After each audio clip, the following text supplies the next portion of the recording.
Hey y'all, my wife's tea collection continues to grow, so today we're going to build her a tea organizer. I'm using a tea box as reference, as I want her to be able to hold around 6 different types of tea at any given time, and that's the size of box they usually come in.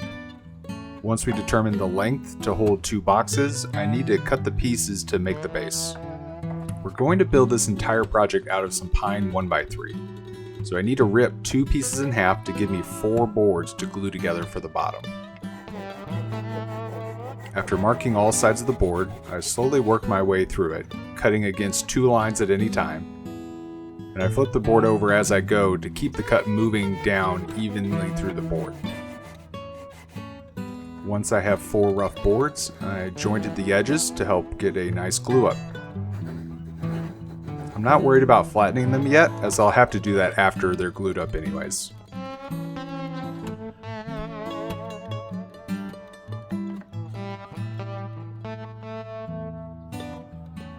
After doing the initial glue up of the 4 boards, I was worried about the alignment some, so I used a few 2x4s as cauls to help keep them straight.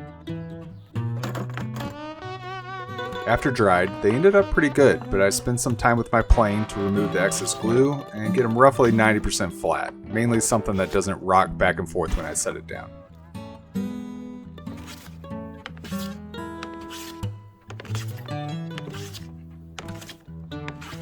I've mentioned this before, but the more I use these hand planes, I really do enjoy them. When you get it dialed in, there can be nothing more relaxing than working a board until flat.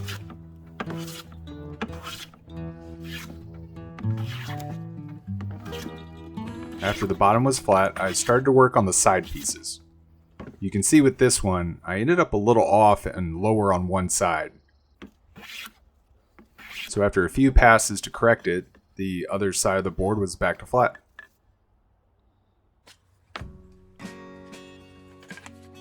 With my 4 sideboards cut, it was time to create the outer shell. To do this, I went with finger joints and kept them long, knowing I could flush trim them later. After measuring the sides for the correct final length and marking out the fingers, I cut them out and chiseled out the access without any problems. Marking one side and then flipping the board over to do the bulk of the removal. After marking the joint, I then transferred the fingers over to the corresponding board and repeated the same process.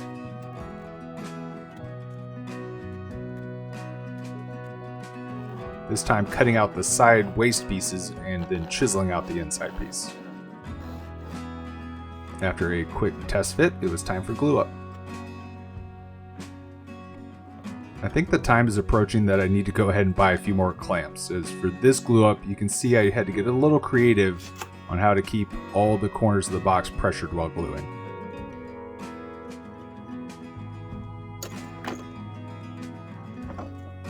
Miraculously, the box came out relatively flat and square, so I went ahead and glued the base on, this time having to use some tape to compensate for the lack of clamps.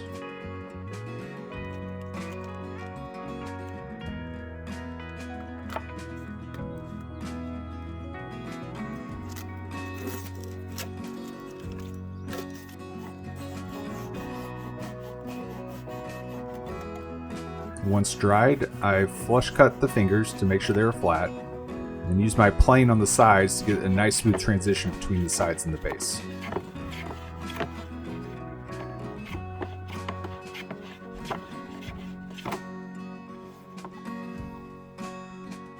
As with every project, a little wood filler to hide the imperfections before I get started on the inner dividers. After rough cutting, here's an example of how the boards come out if I'm not careful enough. But after a while with the plane, it turns out pretty smooth.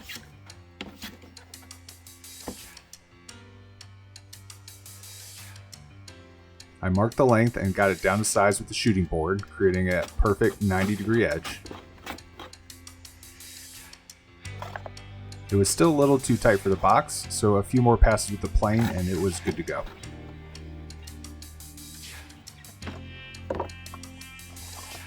After repeating that with the other 2 boards, you can see how all the pieces will fit together. But now we need some half-lap joinery to allow all the inner pieces to fit together.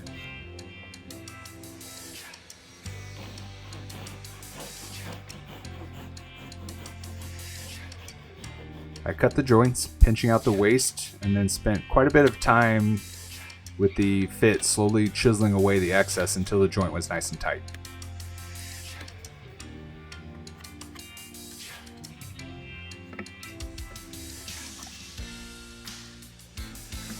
A quick test fit, and you can see all three pieces fit together great, and the dividers fit perfectly in the box.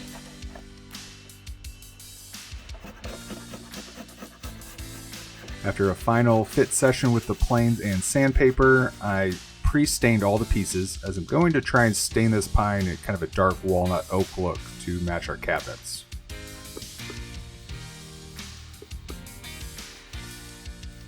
After rubbing on the stain and applying a coat of poly, the tea box was ready to use.